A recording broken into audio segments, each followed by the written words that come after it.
3টা গুড় নাৰিকল ময়দা ৰাইচ ব্ৰেন অইল বাটাৰ গাখীৰ মিল্ক মেড বেকিং আৰু এয়া ইলাচি আৰু কমলা বাকলি এগ ৰোলটো বনাবলৈ প্ৰথমতে মই এই ময়দা এবাটি লৈ লৈছো আৰু কণী 3টা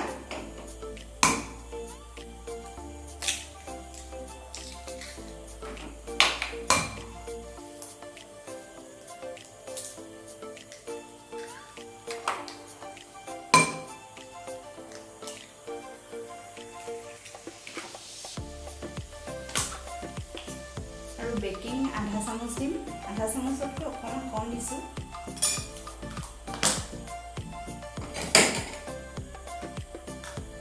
আৰু ইয়াতে মিল্ক মেড অলপ দি দিম ইয়াতে আৰু গাখীৰ 2 চামুচ দি দিম ভালদৰে এইখিনি মিক্স কৰি লম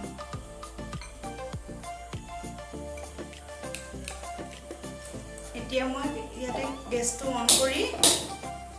কেৰাহীখন পাতি লৈছো কেৰাহীখন গৰম হৈছে ইয়াত মই সামান্য পৰিমাণে বাটাৰ দি দিছো আৰু গুড় এবাটি দিছো আৰু লগতে নাৰিকল এবাটি দিছো এইখিনি মই 3 মিনিট ভাজি লম কম জুইত 3 মিনিট ভাজি লম ইয়াতে এতিয়া মই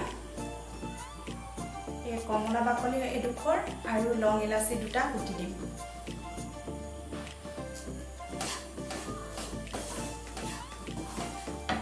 এই গুড় আৰু নাৰিকলৰ মিক্সটো হৈ গৈছে এতিয়া মই গেছটো অফ কৰি দিম এতিয়া ইয়াতে মই ৰোলটোৰ কাৰণে তাৱাখন পাতি দিছো ইয়াত মই তেল ৰাইচ ব্ৰেন অইল 1 চামুচ আৰু বাটাৰ 1 চামুচ দি লম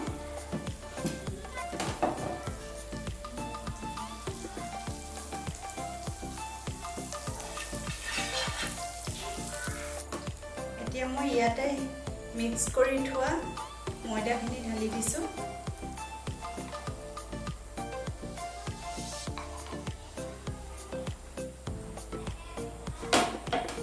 এতিয়া মই 1 মিনিটৰ কাৰণে এইখিনি ঢাকন মাৰি থৈ দিম ঢাকনখন দাঙি চাইছো এটা সাইড পাই ভিজিছে এতিয়া মই লুটিয়াই দিম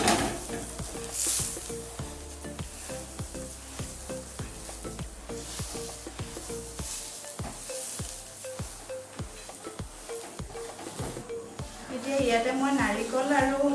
গুড়ৰ মিক্সটো দি দিম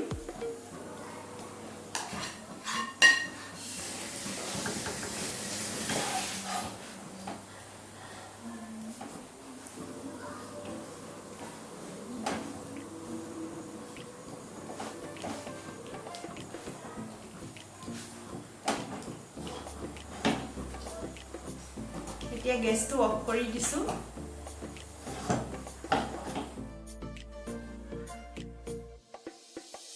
এতিয়া মই ধুনিয়াকৈ এনেকৈ মেৰিয়াই যাম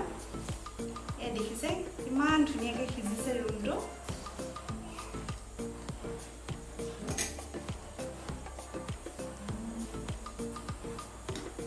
এই চাও দেখিবলৈ কিমান ধুনিয়া হৈছে আপোনালোকে ঘৰতে এনেদৰে সুইট ৰোল বনাই খাবচোন আৰু যিবোৰ ঘৰত সৰু ল'ৰা ছোৱালী আছে তেওঁলোককতো ক'বই নালাগে বহুত খাই ভাল পাব এয়া সুইট ৰোলটো ৰেডি হৈ গৈছে আপোনালোকে এনেদৰে ঘৰতে বনাই খাই চাবচোন লগতে খাই কেনে পালে মোক কমেন্টত জনাব আৰু মোৰ ভিডিঅ'টো যদি নতুনকৈ চাইছে তেনেহলে মোৰ চেনেলটো সাবস্ক্ৰাইব কৰিব লাইক কৰিব আৰু শ্বেয়াৰ কৰি দিব